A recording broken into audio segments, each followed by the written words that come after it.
Stick to one person's opinion that makes sense. I suggest that person be me. I'm not always right, only about 99.7% of the time.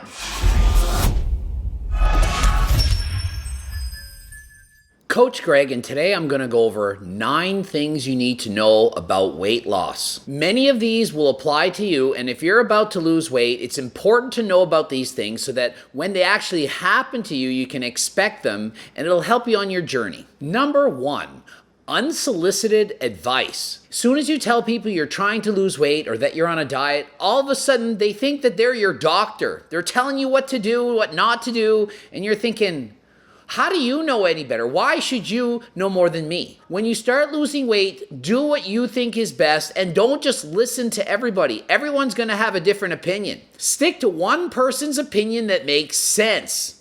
I suggest that person be me. I'm not always right, only about 99.7% of the time. If you listen to the wrong advice, you're going to go down the wrong path. This could cause a lot of problems down the road. You might end up yo-yo dieting, binge eating, you name it. Be careful. Number 2, being cold. I even remember myself dieting in the summer. I literally had to turn on a heater at night because I was so cold. When you're in a calorie deficit, your metabolism can slow down. You don't have as much of the thermic effect of food because you're eating less. This can result in you shivering, which actually does burn more calories, but you're going to notice that you're colder. Fat literally is an insulation. It's like wearing a jacket. Think of it. If you have 4 inches of fat over your entire body, it's like having a coat made of fat. When you lose that coat of fat, expect to be colder. Number 3, haters. As soon as you accomplish anything in life, do anything positive, there's going to be people out there just wanting to tear you down. Oh, you probably were on drugs. You probably did this. You probably did that. And they're going to be jealous of your success. They're going to try to bring you down. Oh, you're full of yourself now. You lost weight. Oh, you think you're better than us. Forget what the haters say. In one ear, out the other. Don't let the haters take you down. Number 4, weight fluctuations. It is 100% completely normal to be up and down over 5 pounds every day. You wake up in the morning and by the time you go to bed, you might be 10 pounds heavier. Or one morning you're 5 pounds heavier than another. This is normal. I suggest everyone weigh themselves every day and take the median weight of the week to tell people what weight you actually are. I was 189 pounds yesterday morning.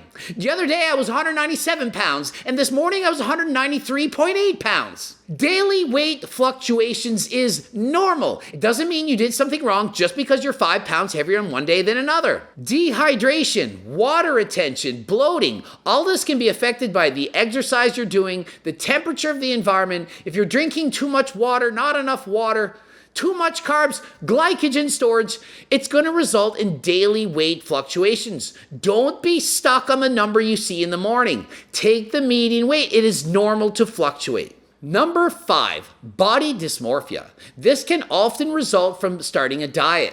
At 200 pounds, you're not very happy. You decide to lose some weight. You get down to 175 and you're like, wow, I'm doing amazing. I lost 25 pounds. You keep going on the diet. Now you're 150 and you're like, wow, I've done it. Here's my goal. Then it becomes too difficult or you go off the diet. You go back to 175. Only this time at 175, you feel fat. You're like, I've gained all this weight. This is horrible. I don't like myself anymore. But just not too long ago, you were 200 and you lost to 175 and felt pretty good at 175. But this time, now that you've gained the weight back to 175, you don't like it anymore. So your goals, your expectations can keep rising and it becomes unrealistic to maintain that look. Then you have body dysmorphia. You're no longer satisfied. You're no longer happy. You look in the mirror and you don't see the proper reflection in the mirror looking back at you. Your friend thinks you look amazing, but you think you're fat. So be careful. Don't set an unrealistic expectation that you can't maintain. Number 6. Hair loss. This can occur in men and women who are not eating enough calories. If you restrict your calories too far, you can actually lose hair or get thinning of the hair.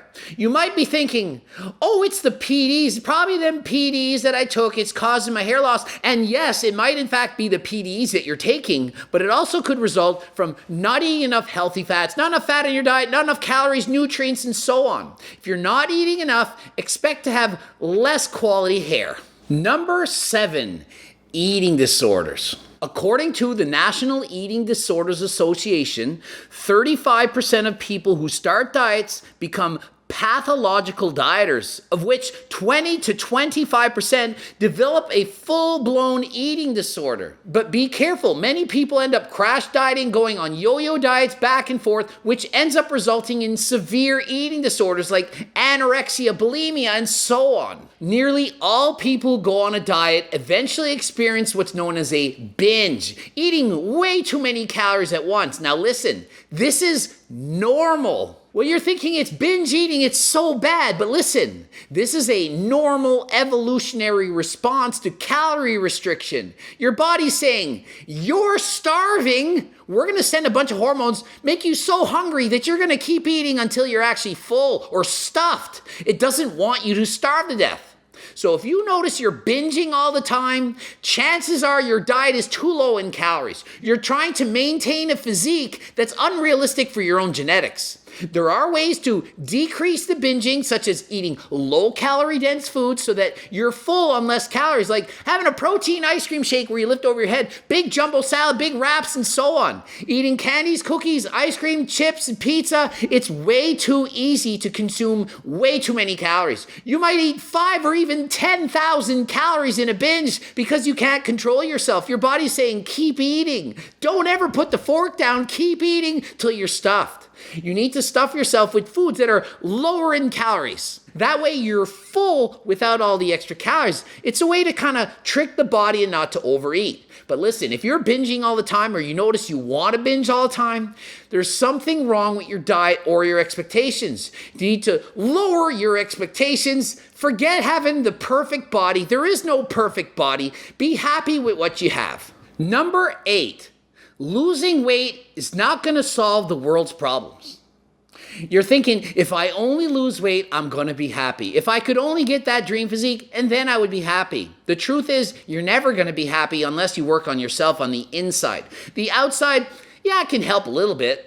But really, if you're unhappy, if you're depressed, and you work on the outside without working on the inside, you're just going to be skinnier and unhappy or depressed. If you have no confidence and think that if you lose weight, you're going to have confidence, no, confidence comes from within. You can't just change your exterior and hope that the interior is going to be better. It would be like re-shingling the roof of your house, making the outside of your house look amazing, and then doing nothing to the inside and expecting the inside to look better. Yeah, on the outside looks great, then you open the door and you're like, what's going wrong? What's wrong with this house? So work on the inside where you're living. The inside matters the most. The outside's good for cosmetics, but it's on the inside that it actually matters. Think of it. How often are you standing there looking at the outside of your house versus how often are you inside the house actually living there?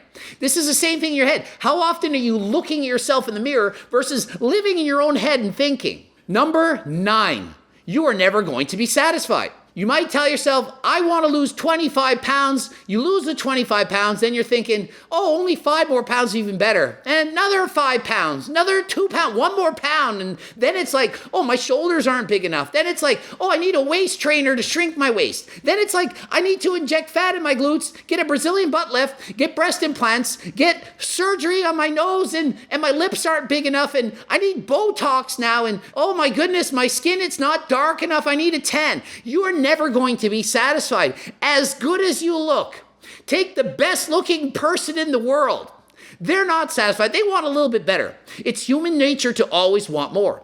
You think, oh, if I made $100,000 a year, I'd be happy. Then you make that, then you want to make 200. Then you make that, you want to make $1 million. You are never going to be satisfied. It is a normal thing for humans to want more.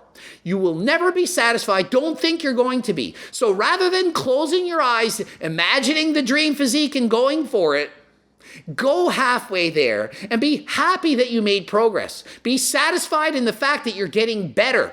Do not think you need to be perfect to be happy. And not only that, even if you did get the perfect physique, you're still going to want to be more perfect. You want to be more perfecter than last time. There is no perfection because once you get there, you then want more perfect. Does that make sense? Ending it here. GregDoucette.com for coaching. Greg Doucette, IB Pro. Bloop it up to 2 videos as usual. Watch at least one. Remember, buy my freaking cookbook. It can help you lose weight. Not going to get your dream physique, but probably halfway there. Hopefully it helps. And what do we do? Follow me on TikTok, Instagram, YouTube. Follow me harder than last time. And until next time, I am out.